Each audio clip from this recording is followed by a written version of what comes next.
This is probably one of the best stocks to buy because a lot of people are going to make a lot of money out of this stock. This stock has been down for some time and there are really good reasons why this stock is going to rise in the foreseeable future. And a lot of people, especially Wall Street, is going to make millions of dollars out of it. And in order to understand that, I'm going to go into the details and explain everything one by one. And by the end of the video, you can judge for yourself whether it makes sense or not. Because it's really interesting to see how many people will make millions of dollars out of it. So let's get right into it. Now, remember last week I talked to you about the Department of Justice trying to break down the big tech out there, that half of the S&P 500 right now is under investigation of antitrust violations, that these companies have built monopolies out there. And guess what?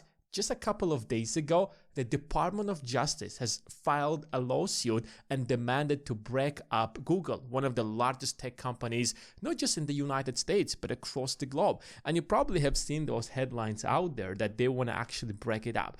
I think if something like that is going to happen, it is going to have a fundamental shift in the entire industry. Now, if you have been watching the Alphabet stock, now Alphabet is the parent company of Google, and since Google is their largest company out there, you can just go call Alphabet Google. That's pretty much. Now, the stock has actually decreased by around 10%, and I wouldn't be surprised if that decrease is going to go further by 15%, 17%, and we're going to see that in the next few months as this case unfolds. Because right now, Google has appealed the decision of the Department of Justice, but those decisions are going to take time. These things don't actually happen in a day or two. They will take at least a few months, probably even a few years. And here in this video, we'll try to understand how exactly it's going to unfold. Now, the main question we want to answer is that why does the DOJ wants to break up Google? Why exactly Google and not any other company? It is the default search engine of the world. It dominates 90% of the market. And to be honest, it's really a lot. I mean, if I'm going to ask you is that, what do you use to search anything on the internet? You probably use Google. In fact, Google has dominated the market so much that there is a verb that's called Google. When somebody tells you something, you tell them, Google it, as if it's like a word from the vocabulary, but it's not. And if I actually ask you to name any competitors of Google, I don't think anybody can do that because they don't even exist. We have a few options such as Bing or probably one or two examples, but they literally have like 1 or 2% of the market. So when you have like over 90% of the market, it is called a monopoly. Now, whether you like that or not, it is a monopoly. So how exactly that monopoly is built upon that the judge decided to break up this company? Now, the first most important part of that monopoly is Google Chrome. This is the default web browser that everybody uses, and it dominates over 60% of the market. Now, to be honest, I'm not really an Android user. I use Apple for everything. Like I have an iPhone, I have an iPad, I use Apple Watch, I use MacBook, but I use Google Chrome as my default web browser. Why? Because it's the most convenient web browser that I've actually used. I mean, in the past, I was a fan of Safari, but then I shifted to Google Chrome and I don't see a reason to go back to Safari. And one of the interesting things is that Google pays Apple every single year $20 billion in order to make sure that Google is the default search engine on every iPhone you buy. So Google is literally trying to make sure that every hardware that is out there, everybody who has access to the internet, they're going to use it through Chrome. And when you use Chrome, Google has the authority in order to make sure that Google is the default search engine on that web browser. I mean, think about that for a moment. What is the internet? Internet is like everything that is out there, and you have no way to get access to the internet or find anything unless you do it through Google. So Google have positioned themselves in such a way where if you want to access the internet, you have to go through Google. If you don't count things such as, let's say, social media, Facebook, Instagram, and a few other websites out there, then you can literally say that Google is the internet. Chrome is not the only way that Google has built their monopoly. Another thing to pay attention is the Android. And Android come with a pre-installed Chrome. Because if you actually have if you are a hardware manufacturer and you create your Samsungs or any other smartphone besides an iPhone, then you want an operating system. And people got used to Android. And if you want to install Android, then Google has very strict criteria that your Android is going to come with a pre-installed Google Chrome. And when there is a Google Chrome, what do you think the search engine is going to be for that Google Chrome? Exactly, Google. And if you don't install Google Chrome, then you will not be able to use the Android. And if you don't do that, you won't be able to sell your piece of hardware. Now, let me give you a very clear example. Remember back in the days, we had a company called Nokia. Now, Nokia has dominated the world, but back in the days, they were very late to the smartphone game. And instead of actually using Android, what they did is that they went and they used Windows for mobile.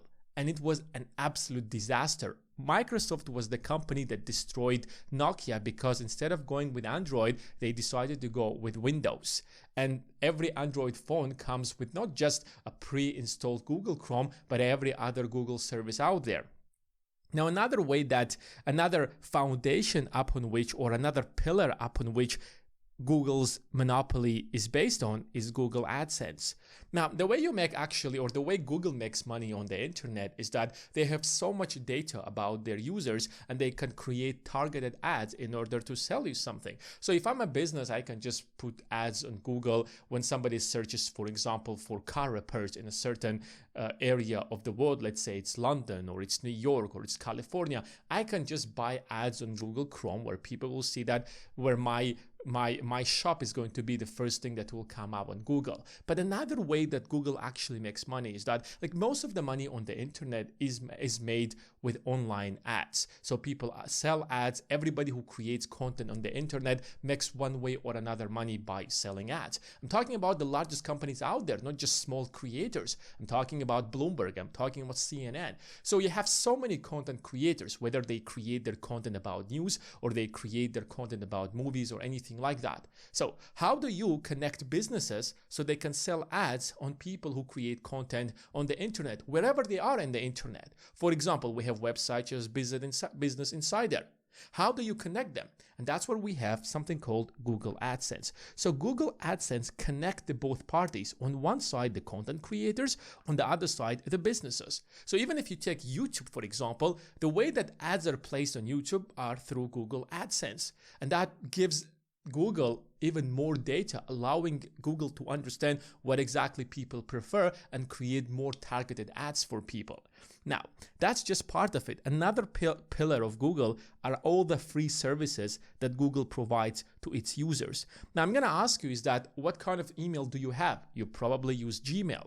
Like you probably use Google Calendar. I use Google Calendar. My team uses Google Calendar. We use Google Drive and then a bunch of other services. I use Google Maps, even though that I'm not really a big fan of Google Maps. Then you have Google Meets, then you have a bunch of other services. I mean, I don't really use a lot of services. Oh, Google Docs is probably one of the most popular services. I personally use Google Docs all the time and my entire team use it. So if you kind of pay attention, you realize that suddenly everything that is being done on the internet is being done through Google. And by controlling these gateways to the internet, they can control the search engine. When they control that, when they have the best search engine in the world, everybody wants to be in their search engine. So when everybody wants to do that, that even boosts Google even more, making it a complete monopoly. And one of the interesting things that they wanted to do is that they wanted to create a hardware, for example. So in order for you to enjoy these services much better, you're gonna go and buy a hardware that is being specifically built by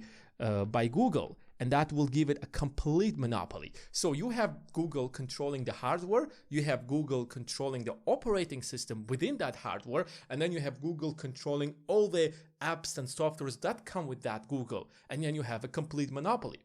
Now, that is something that, for example, Apple is doing. But remember, Apple does not have a monopoly on the search engine. And they are actually receiving $20 billion every single year for a company like Google in order to make sure that their search engine is the default search engine on every single iPhone. So we can't really accuse the same thing of Apple, but if Google manages to control the hardware, suddenly they just control everybody's access to the internet. But unfortunately, or even fortunately, I don't really know what to say at this point, Google Pixel was a complete disaster. They couldn't even I think they have like less than 5% of the share of the market, probably even like 1%. I don't have the exact data, but the number of people who use Google Pixel is very small, and I don't think Google Pixels are being sold outside the United States. Maybe you can get them in the UK, Australia, but that's pretty much about it. Like, nobody uses Google Pixels at all. So this complete monopoly was entirely failed by Google, but nonetheless, even though that they don't have access to that, they have access, they just control everything else. So the question that actually comes into mind right now is that, what are the chances of the Department of Justice to actually break up Google? That is the question, right? Now, in order for us to be very realistic about this case, we have to go back and realize and find out, have there been any kind of cases where the Department of Justice actually broke up any big tech? Now, the most popular example is Microsoft, because Microsoft already went through the exact same thing back in the days, and guess what happened? Now, when I was a little kid, and if I would buy a computer, now we did not have like smartphones. Smartphones became later on with the introduction of iPhone, like back in 2007. When I was a kid, the phone that I had was Sony Ericsson, and then I also had a Nokia, and we couldn't literally access the internet through our phones. Yes, later on came Blackberries, but I never had a Blackberry, to be honest. And for most people, I would say for 99% of the people, access to the internet was through a computer. And when you go and buy a computer, I don't really care what kind of computer you buy. That computer came with a pre-installed Windows. So Microsoft had a complete monopoly on all the computers or the laptops that have ever been created in the world, because they needed Windows to be installed on that hardware. And when you have to use Windows, Microsoft is going to come to you with a list of demands. Listen, if you're gonna use our Windows, then here's our demands. The only pre-installed web browser is going to be Internet Explorer.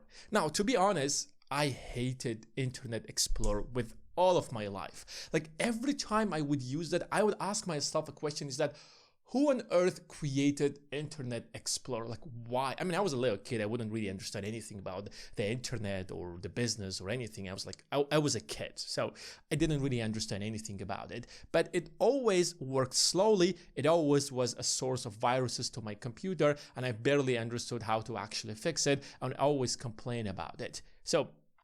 But every computer out there came out with a pre-installed Windows. So in 1998, the Department of Justice and 20 other states in the United States, they filed a lawsuit against Microsoft in order to break up these two companies. So there will be an entirely separate company that is called Windows, the operating system, and on the other side, there are going to be another company that will control the applications. So Internet Explorer and every other application such as Microsoft Word, PowerPoint, and other softwares that are being built by Microsoft will be one company, and Windows by itself will be another company. So because these are two different companies, there is no motivation for Microsoft to enforce hardware manufacturers to pre-install all of these softwares. Now, this lawsuit actually went for years, and at the end of the day, these two Department of Justice came with a settlement with Microsoft that they don't want to actually break it up, because, you know what, it's not really in the favor of Microsoft. When you are actually being broken up into little small companies, it's much more difficult for you to compete with other companies. Especially, it was literally the peak of the internet revolution. Like back in 1990s, it was the internet boom. This was the time when we had new companies such as Google, Amazon. Now, just for you to understand that this was not a joke, like this was extremely serious. And the founder of Microsoft, Bill Gates, back in 1999 and early 2000s, sold all of his Microsoft stocks because he was afraid. He knew that the internet has turned into a bubble and it's time to sell. But another reason behind that was that he was afraid that if they break up Microsoft, I will lose all of my wealth. So why not sell off all of my stocks? Now, this was a bad decision, because if he actually kept his shares in Microsoft, today he would be even wealthier than Elon Musk, because Microsoft shares skyrocketed, and now Microsoft is probably like the second or the third most valuable company in the world with a $3.5 trillion valuation. They came with an agreement that third-party softwares will be actually installed in Windows. So Right now, all those hardware manufacturers no longer had to only install or pre-install Internet Explorer. They could pre-install, let's say, Google Chrome. And that was a settlement that they agreed on. But it prevented Microsoft from taking advantage of all the other opportunities that came in. So remember, this antitrust case was in early 2000s. And guess what also happened in early 2000s? A lot of internet companies came in. So Google started taking off and became the default search engine. And Microsoft had all the chances to compete with Google back in early 2000s, but it did not because it was very much focused on winning this case against the Department of Justice. Another thing was happening where that social media companies started emerging, and Facebook dominated the social media industry, first by creating Facebook, and then they purchased Instagram and a lot of other companies out there that made them the monopoly on social media. And Microsoft did not compete with them. And the biggest failure that I can tell you is probably the operating system on smartphones.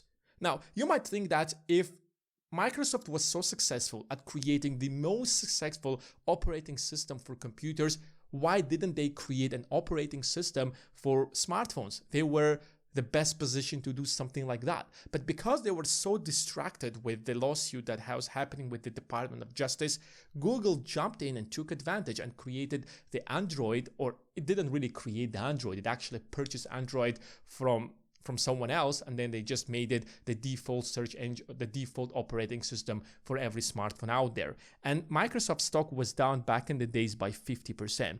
It was really bad. But nonetheless, Microsoft recovered after that, even though they missed so many opportunities. I mean, good for them today that they're doing so good. Now, the biggest question that we have in this video is that how will that impact Google? What are the chances of the DOJ actually breaking up Google? Because if they break up Google, that will probably have devastating consequences. Now, again, it's very early to say that even the breakup of Google will have such a negative impact, because if you go back, there are literally cases of breakup companies that ended up being much better individually than as just one giant company. Remember Standard Oil? Now, Standard Oil dominated the entire oil refinery business in the entire United States, and it was broken up into 34 companies. Do you know that John D. Rockefeller, the owner and the founder of the Standard Oil, became the richest man in American history after its companies were broken up, because individually those companies suddenly became worth much more if you take their combined valuation than as one giant company. So in this case, what I truly believe is going to happen is that the situation is dramatically different than it was, for example, 20 years ago. Now, if you go back, for example, to the early 2000s, the United States was at the top of its game. The United States was the leading country in the world, and it had no competitors at all. So the DOJ and the United States could afford to break up its companies into little different companies and just wage this antitrust war against the big tech or any company out there. But today, that is not something that the United States can afford, because the US is in a technological race against China. So on one side, on the other side of the world, China is supporting its big tech in order to make sure that they dominate the world. On the other side, you have the United States breaking up its companies so that they won't actually dominate anything, right? It makes no sense. That is why I believe that today, Google will not be broken up, just like Microsoft wasn't broken up. And I think that Google is going to win this case against the antitrust regulations. It is going to win this case against the Department of Justice, especially when we have a person such as Trump who's going to take the White House in the next couple of months. Because if you have been listening to Trump wants the United States to win this race against China. His main competitor is China. So if you suddenly break up Google, it will take years for companies to, China has alternatives to Google. So if you break up Google, then China will actually beat Google at their game in multiple parts of the world. That is a real possibility. So I don't think Trump would actually allow it. And I personally believe that the CEO of Google can come to, just give a phone call to Trump and agree on something that they will come to a settlement that will be in favor in Google in the first place. So what's going to happen over the next few months, most likely, is that the stock will suffer slightly. Why? Because in the short run, as this news is going to go ahead, as more people talk about it, as investors will be afraid about the consequences of what might happen to Google, they will start selling off their stocks and the stock will go down. But at some point, that is the right time to buy the stock. When it will be clear to everybody that Google is not going to be broken up, that is when confidence will be restored in Google and everybody will jump in again and they will start buying Google stocks. Especially when you see that Google is investing heavily in the AI technology and is trying to make sure that Google is going to dominate the AI industry. And that is why I believe that in the short run, Google is going to suffer. But that's a great opportunity to buy the stock, because after that, the stock is going to bounce back and will keep growing over the long run. So if you want to actually take advantage of it, this is one of the stocks that should be paying attention over the next few months. I'm not really a big fan of investing in the giant companies out there because there is very little opportunity to make money out of them. But right now, looking at what's happening with Google, I can tell you for a fact that this is an opportunity. Now, of course, most people are not going to do that because most people are afraid to invest in the stock market. And I really understand you, because mastering any skill takes years, if not decades. And that's what most people never actually start investing. And even if they do, they never do it effectively. But if you want to really get good at investing and you want real results in a month or two and learn how to make your first $100,000 in the stock market and take advantage out of this opportunity, then check out the first link in the description. Thanks guys for watching, and I will see you in the next one.